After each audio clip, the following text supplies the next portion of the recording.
compleanno di Bastoncello.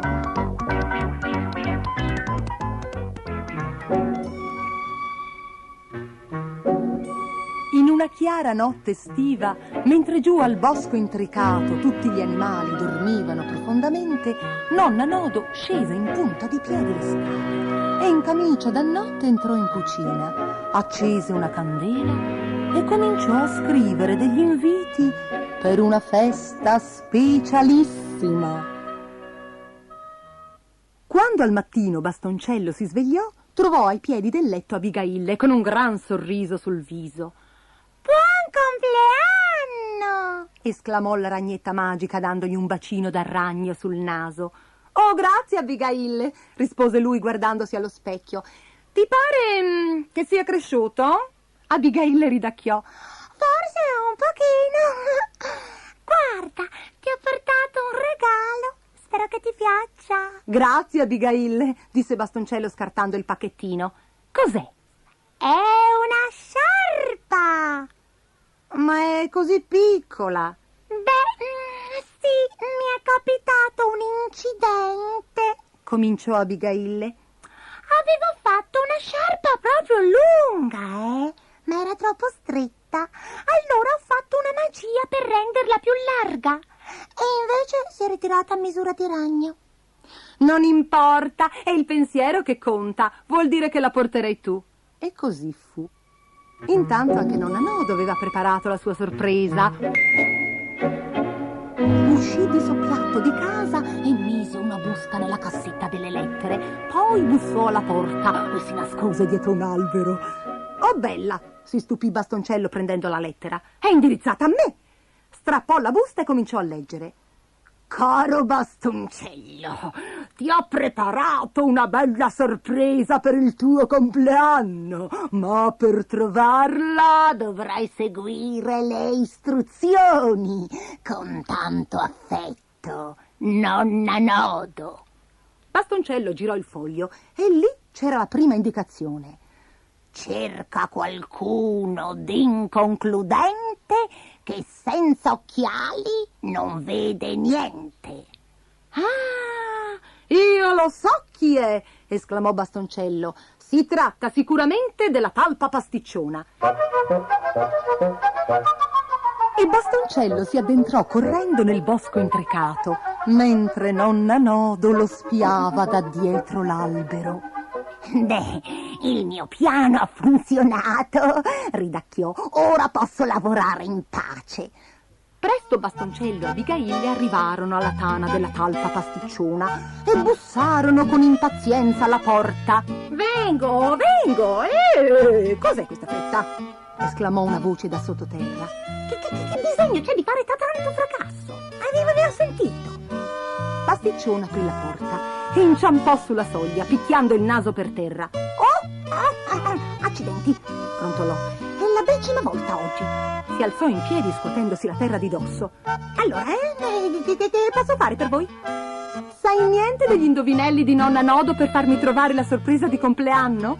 chiese Bastoncello. «Veramente non me lo ricordo», rispose Pasticciona inciampando nella scarpa di Bastoncello. «Lasciami un po' pensare, Era così intenta a pensare che infilò col piede una radice e rotolò giù per la collina finendo in un grosso cespuglio di felci. «Ora mi ricordo!» esclamò Pasticciona quando Bastoncello la raggiunse e la tirò fuori dal cespuglio. «Ascolta attentamente. Trovarlo sarà lungo, è quasi un fungo.» Detto questo, tornò incespicando verso casa. Bastoncello era perplesso. «Ma cosa vorrà dire Abigaille?» Abigaille era immersa nel suo libro degli incantesimi. «Cosa vuol dire cosa?» «Cos'è che è quasi un fungo?» «Dipende dal tipo di fungo», rispose Abigaille. «Potrebbe trattarsi di un fungo porcino, galletto, oppure di un fungo rospo.» «Ma certo, deve essere proprio così!» gridò Bastoncello. «Fungo rospo! Forse alludeva a Crao il rospo. Andiamo!»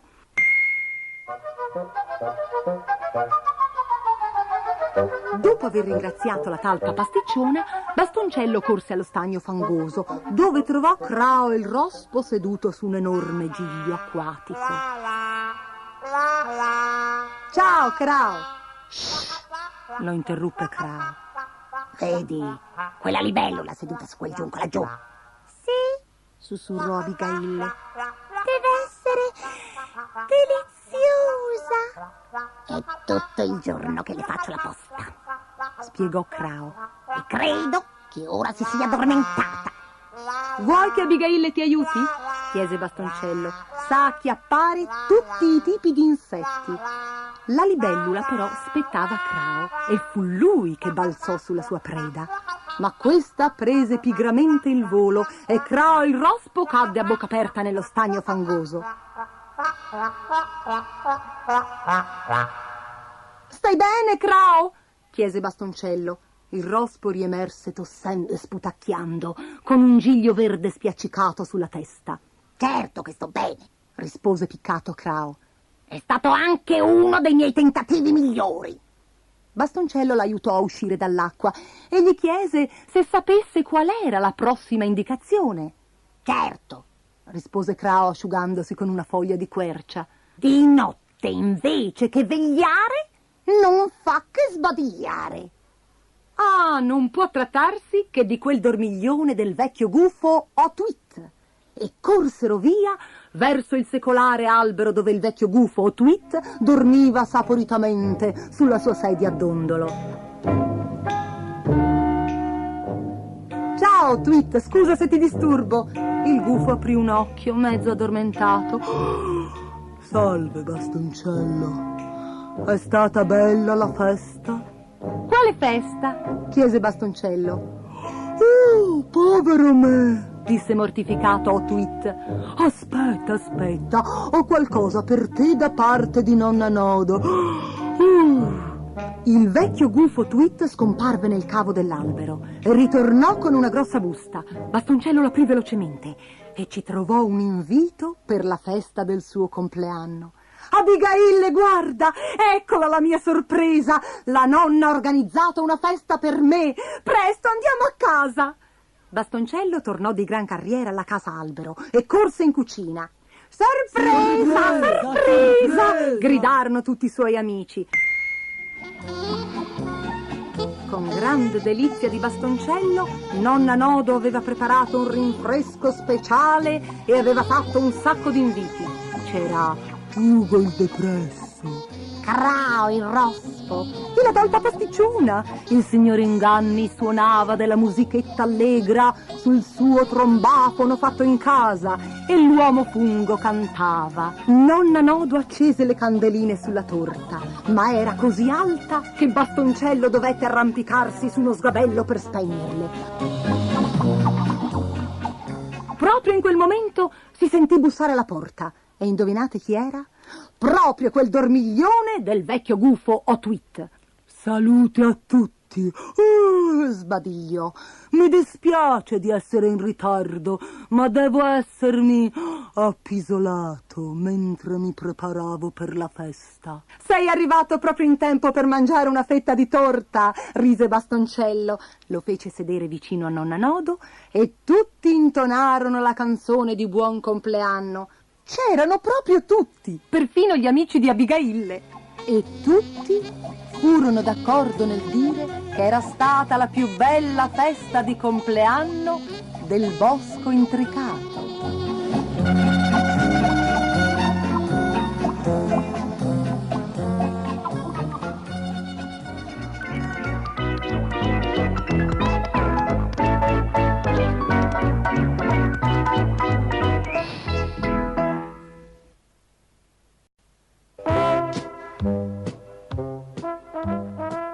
Lo straordinario viaggio di Dentone.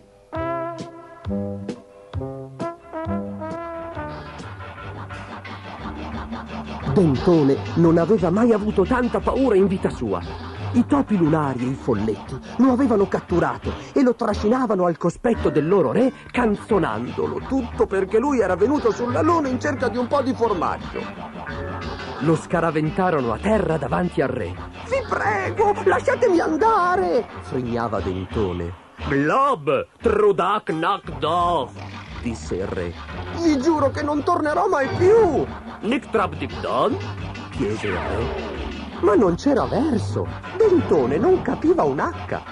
A un cenno del re, quelle strane creature lo trascinarono via. Gli dettero da mangiare una minestra che sapeva di sciroppo per la tosse, ma aveva tanta fame che la ingoiò lo stesso.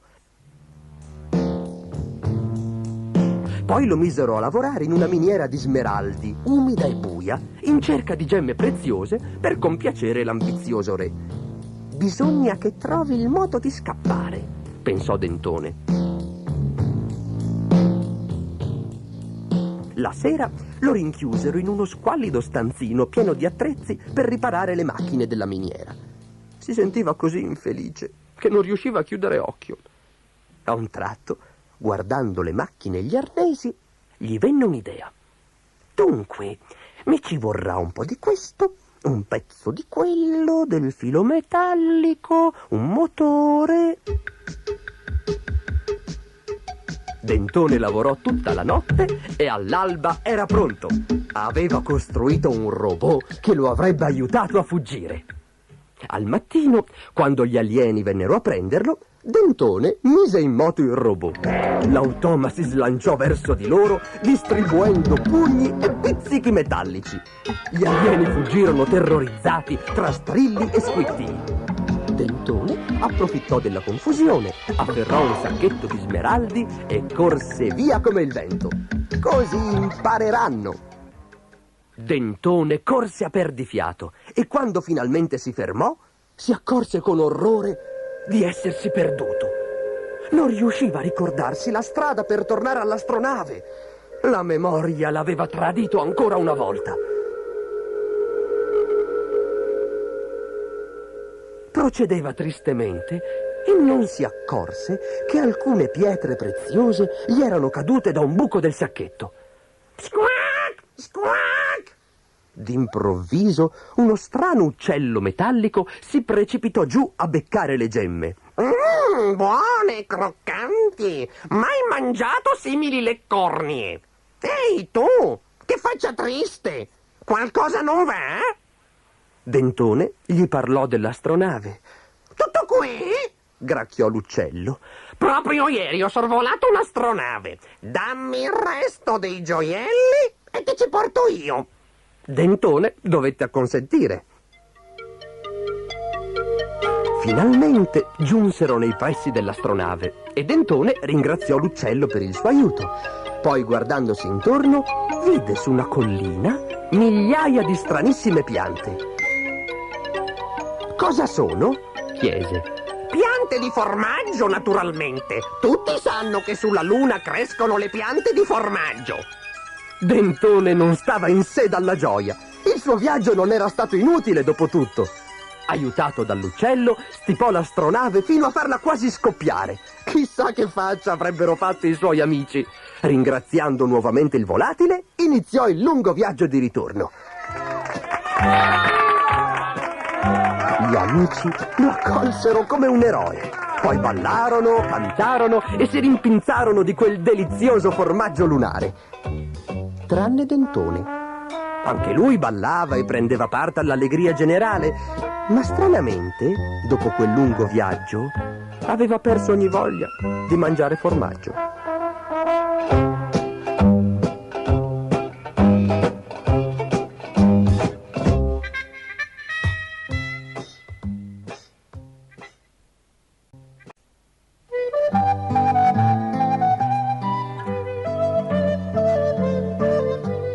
Riccioli d'oro.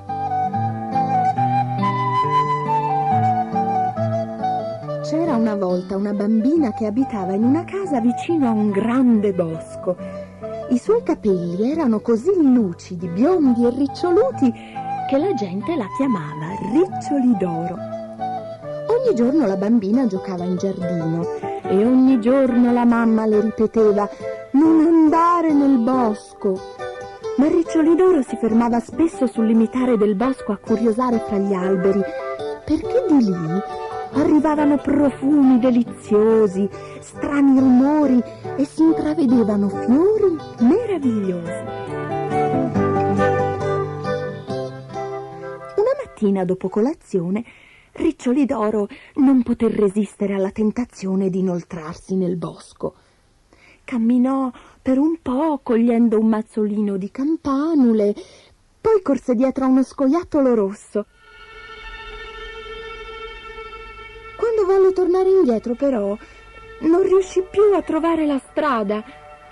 Si era perduta. Chiamò e chiamò, ma nessuno le rispose.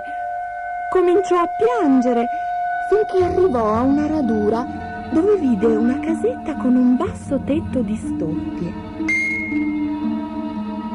Riccioli d'Oro bussò ripetutamente alla porta. Nessuno rispose, finché si accorse che la porta era aperta. Dentro c'era un grosso tavolo di legno, con sopra 3 scodelle di zuppa d'avena, una grande, una media e una piccola. «Ho così fame», pensò Riccioli d'Oro entrando in casa, «e qui non c'è nessuno che possa mangiare questa zuppa tranne me». Così assaggiò la zuppa della scodella più grande. «Oh, è troppo calda!» Poi assaggiò quella della scodella media. «Oh, è troppo fredda!» Infine prese una cucchiaiata dalla scodellina piccola e la trovò proprio giusta. Era così buona che se la mangiò tutta. Guardandosi intorno, vide 3 seggiole, una grande, una media e una piccola. «Sono così stanca», pensò Riccioli d'Oro, «e qui non c'è nessuno che possa sedersi su queste seggiole tranne me». Si arrampicò sulla seggiola più grande, ma per quanto si rigirasse, non stava comoda. «Questa seggiola è troppo grande». Allora provò a sedersi sulla seggiola media. «Questa è troppo dura». Poi si sedette in quella piccola, ma si era appena accomodata che la seggiola si ruppe in 1000 pezzi. Riccioli d'Oro si rialzò e salì al piano di sopra. In camera da letto trovò 3 letti, uno grande, uno medio e uno piccino. «Ho tanto sonno», sospirò la bambina, «e qui non c'è nessuno che voglia dormire tranne me». Perciò si sdraiò sul letto più grande. Dopo essersi rigirata per un po', decise: «No, questo letto è troppo duro». Poi saltò sul letto medio e sprofondò. «Questo letto è troppo morbido», pensò. Si sdraiò infine sul lettino piccolo e ci si trovò proprio bene. Era tanto comodo che si addormentò di colpo.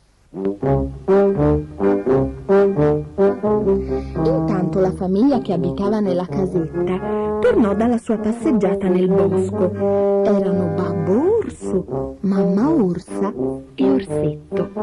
«La zuppa si sarà raffreddata al punto giusto», disse Babbo Orso. «Lo spero proprio, caro», disse Mamma Orsa. «Anch'io», aggiunse Orsetto, «che fame». Ma appena aprirono la porta di casa, si accorsero che c'era qualcosa di strano. I 3 cucchiai erano infilati dentro le scodelle. «Chi ha assaggiato la mia zuppa?» tuonò Babbo Orso. «Chi ha assaggiato la mia?» esclamò Mamma Orsa. «E chi ha assaggiato la mia?» squittì Orsetto, «e se l'è mangiata tutta». Fu allora che videro le seggiole. «Chi si è seduto sulla mia seggiola?» tuonò Babbo Orso. «Chi si è seduto sulla mia?» esclamò Mamma Orsa. «E chi si è seduto sulla mia?» squittì Orsetto, «e l'ha rotta in 1000 pezzi». I 3 orsi cominciarono a girare per casa in cerca del ladro che aveva mangiato la zuppa di Orsetto e rotto la sua seggiola. Lentamente salirono le scale. Babbo Orso salì per primo, Mamma Orsa lo seguì e Orsetto veniva per ultimo. Babbo Orso spalancò la porta della camera da letto con la sua zampona. Chi ha dormito nel mio letto? Tuonò. E chi ha dormito nel mio? Esclamò mamma Orsa. E chi ha dormito nel mio lettino? Squittì Orsetto, e ci dorme ancora. Mentre stavano tutti intorno al letto, Riccioli d'Oro si svegliò e li vide un orso piccolino, uno medio e uno enorme. Lanciò un grido acutissimo e saltò fuori dal letto, fuori dalla finestra, e non smise di correre finché non arrivò al limitare del bosco. Ed eccola la sua casetta e la sua mamma che la stava ansiosamente chiamando dalla cucina. Oh, mamma, mamma, è stato orribile, è stato terribile, è stato spaventoso, singhiozzò Riccioli d'Oro e le raccontò la storia dei 3 orsi. La mamma le asciugò le lacrime e le dette una bella merenda di pane e miele, ma poi le disse severamente: ogni giorno ti ripeto di non andare nel bosco. Ora sai perché. Prometto che non ci andrò mai più, disse Riccioli d'Oro. Mai, mai più.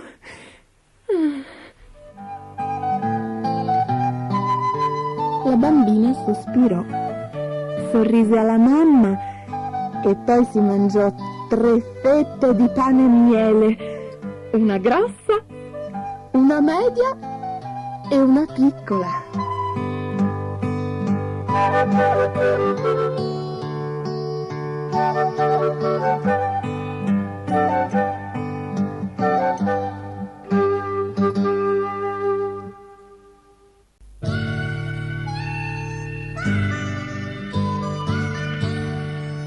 Il babbo, il gatto e l'albero.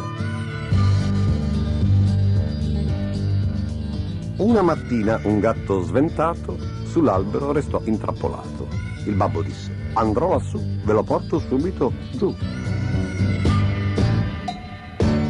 L'albero era alto, tremante. L'albero era vacillante. La mamma disse: per carità, cadere è la tua specialità. Cadere, il babbo ridacchiò. Sono uno scalatore o no?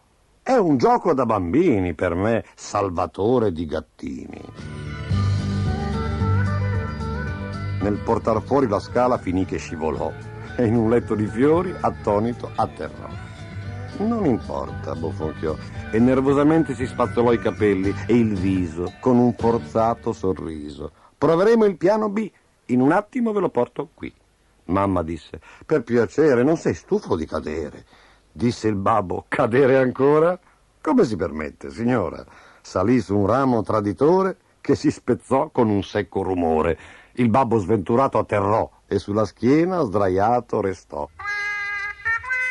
La mamma disse: sei un pollo, ti romperai l'osso del collo. Il babbo disse: so che vuole, il piano C ora ci vuole, così facili non ce n'è per uno scalatore come me. E il grande scalatore salì sul muro con ardore. Lo credereste? Con sommo piacere riuscì a non cadere.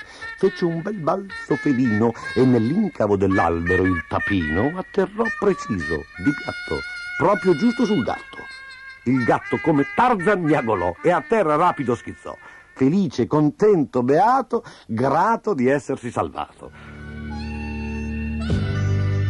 Sorridente e sornione il gatto si lisciò i baffi soddisfatto, ma il povero babbo sfortunato era ancora sull'albero intrappolato.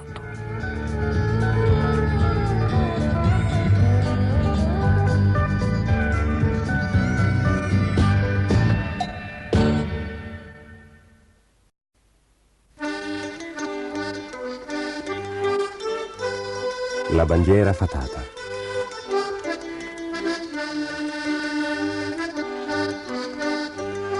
Vi piacerebbe vedere una vera bandiera fatata? Allora, andate all'isola di Skye, dove il vecchio castello di Dunvegan è bagnato su 3 lati da un mare freddo e grigio. Per centinaia di anni questo castello è stato la dimora dei capitani del clan dei MacLeod. Il clan possiede parecchi tesori, ma l'oggetto che tiene in maggior conto è una striscia di seta color giallo pallido. È delicata come le ali di una farfalla ed è segnata qua e là da certe macchioline rosse come solo gli elfi sanno fare. La bandiera fatata appartiene al clan dei MacLeod dalla lontana notte in cui nacque un piccolo capitano del clan. Quella notte tutta l'isola era pervasa dalla più grande gioia e sulle colline vennero accesi tanti falò che la gente delle isole vicine pensò che Sky si fosse incendiata. Dentro il castello i membri del clan si riunirono per festeggiare con cene e balli la nascita del bambino. Il suono delle cornamuse era così forte che saliva perfino lungo una scala a chiocciola e su, in cima a un'alta torretta dove c'era una piccola stanza. Qui Morag, la vecchia bambinaia, sedeva presso una culla di legno e la dondolava avanti e indietro per cercare di acquietare il neonato. «Come può dormire il piccolino con questo frastuono?» brontolò. A un tratto scivolò nella stanza la sua giovane nipote, Janet.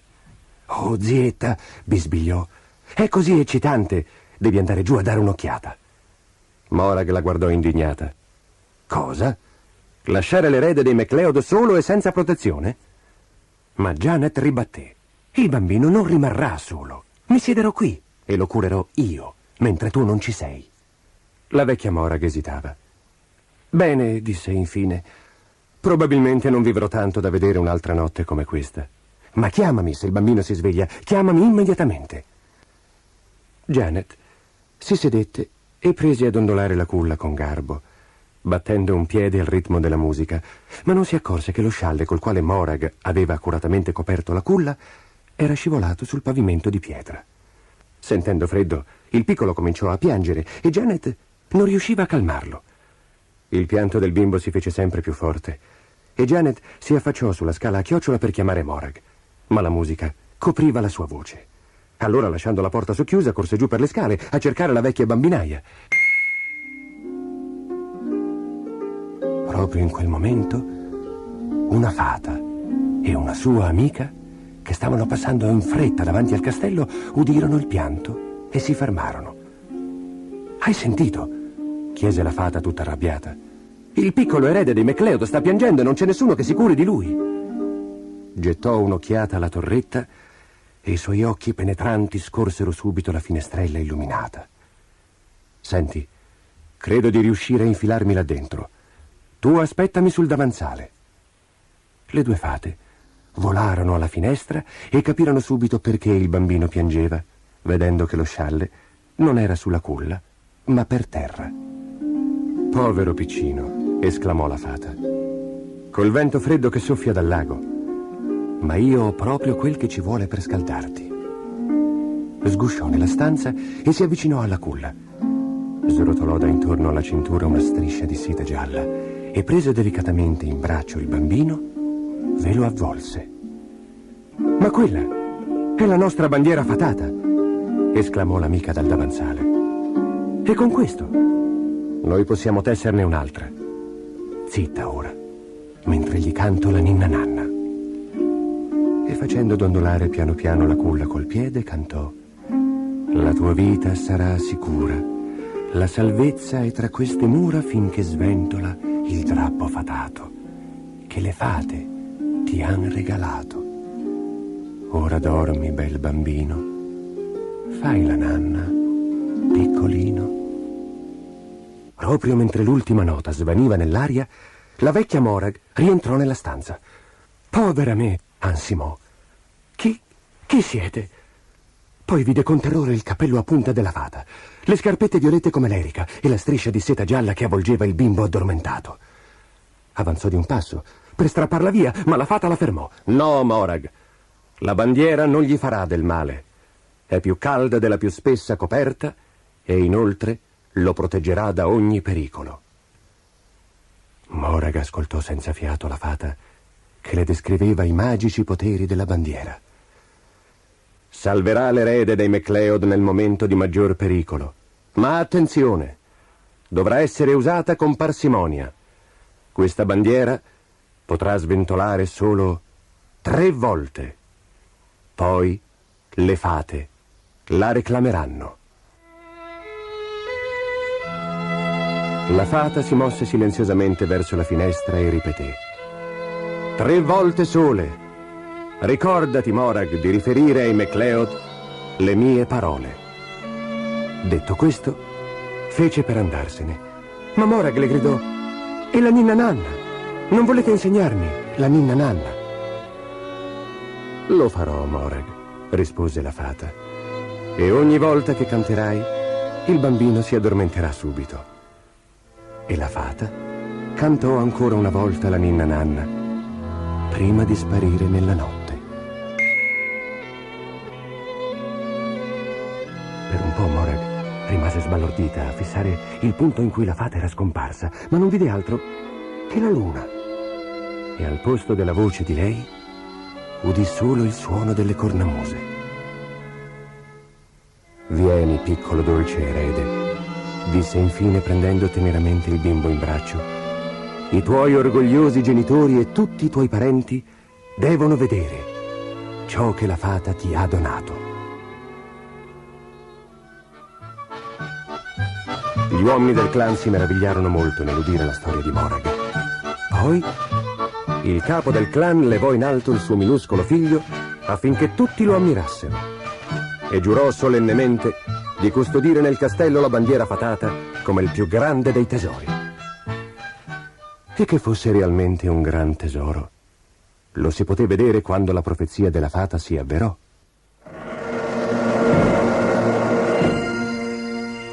Molti anni dopo, nel XV secolo, il castello di Dunvegan venne assalito da feroci guerrieri che avevano invaso Skye provenienti dalle isole vicine. I MacLeod furono decimati e sembrava ormai certo il loro annientamento totale. All'ultimo momento, il loro giovane e bel capitano si ricordò della leggenda. Andate a prendere la bandiera fatata! Appena la bandiera sventolò sui bastioni, una misteriosa schiera di guerrieri si materializzò nel castello e si gettò all'assalto. Brandivano spade enormi e facevano un rumore terrificante. Gli invasori fuggirono nel tentativo di salvarsi, ma nessuno di loro riuscì a scampare.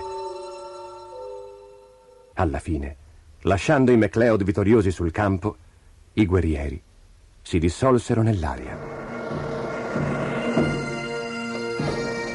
Un centinaio di anni dopo, il castello venne assalito di nuovo con l'aiuto di una fitta nebbia che si era alzata dal mare. I MacLeod si difesero coraggiosamente, ma erano nuovamente sul punto di soccorrere, quando il capitano decise di ricorrere alla bandiera magica.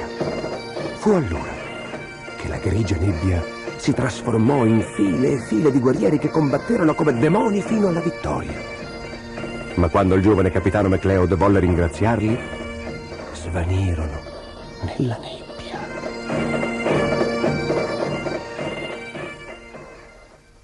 La bandiera era stata issata 2 volte. Perciò, ancora una volta, in futuro, avrebbe potuto spiegare il suo magico potere.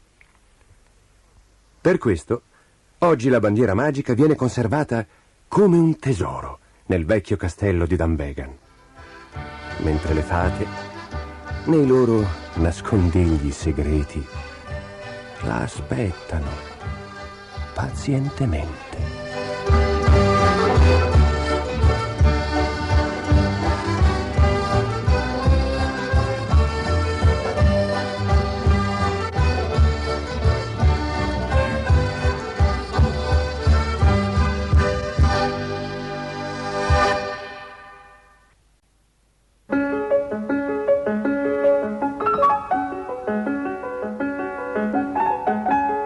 Un pianoforte in fuga.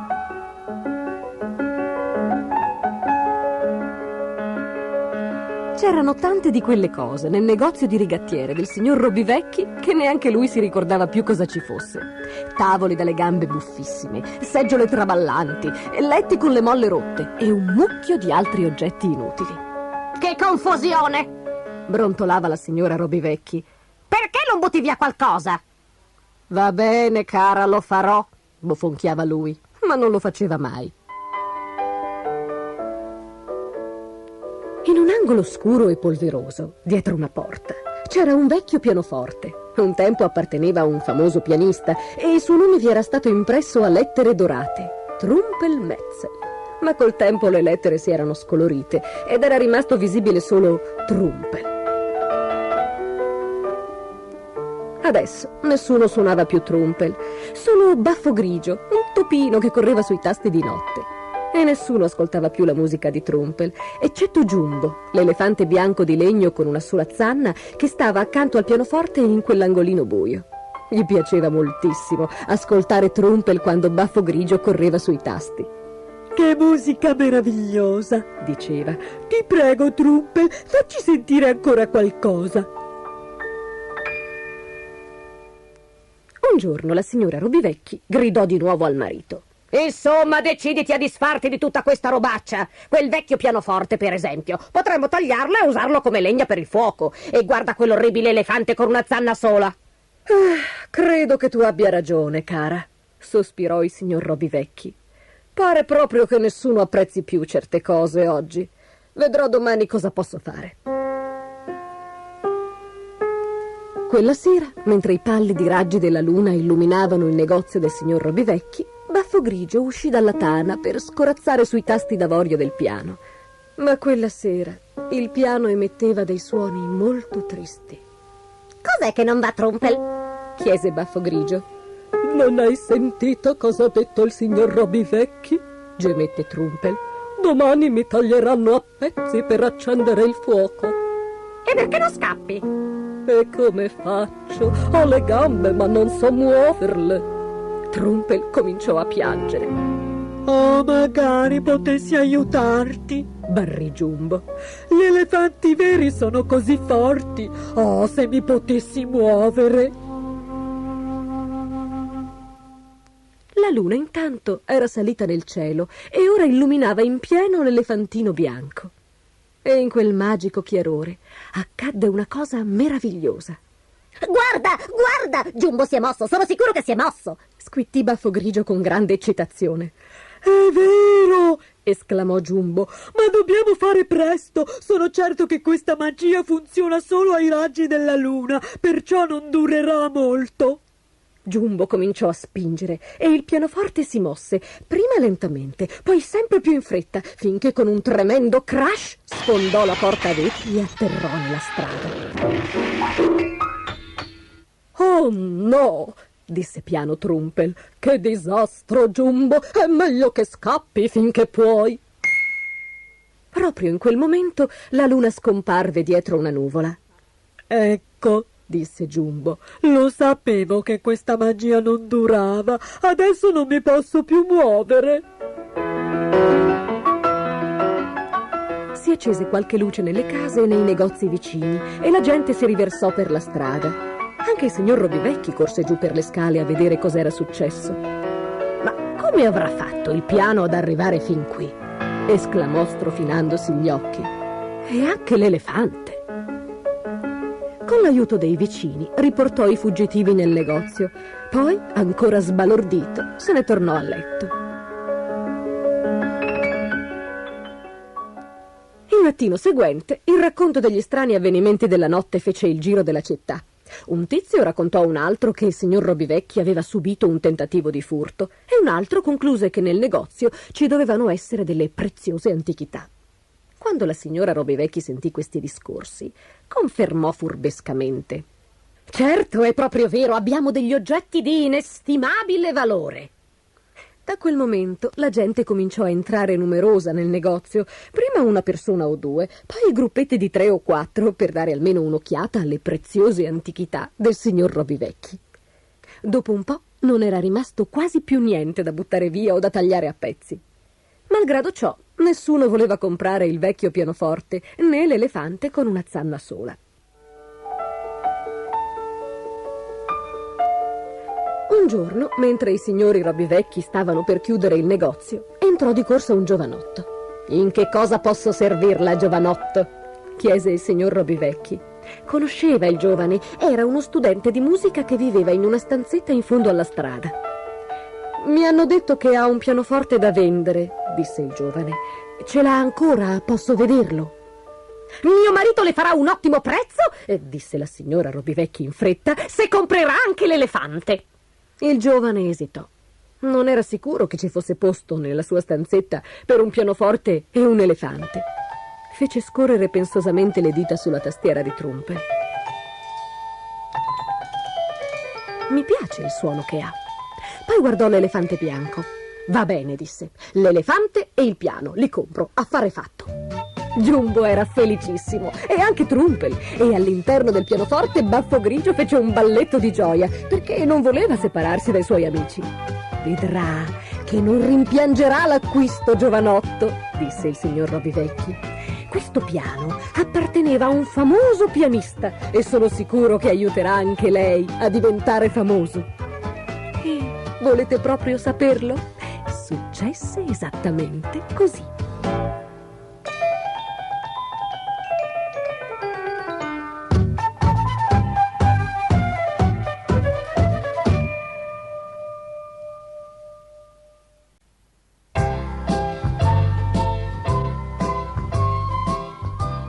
La rana, il gatto e la gallinella.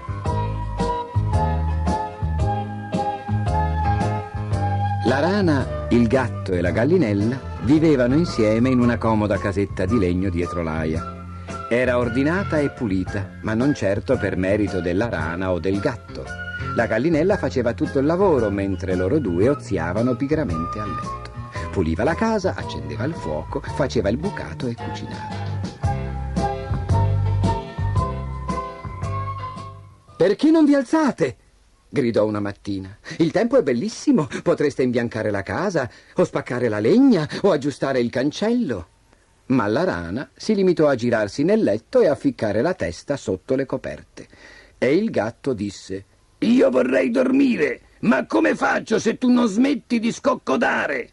La gallinella prese un pacco di farina. «Oggi faccio il pane, chi mi accende il forno?» «Io no», sbadigliò il gatto stiracchiandosi. «Io no», gracidò la rana da sotto la coperta.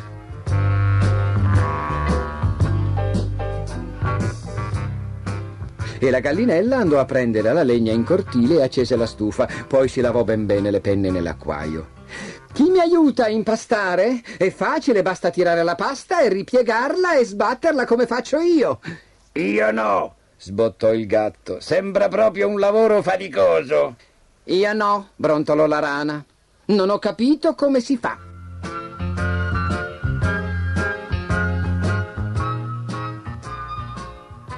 E così la gallinella impastò il pane da sola e lo infornò. Dopo un po', un delizioso profumino di pane fresco si sparse per tutta la casa. «Allora, chi va a prendere il burro?» «Io no», sospirò il gatto, «ho ancora sonno». «Io no», si lamentò la rana, «sono troppo stanca».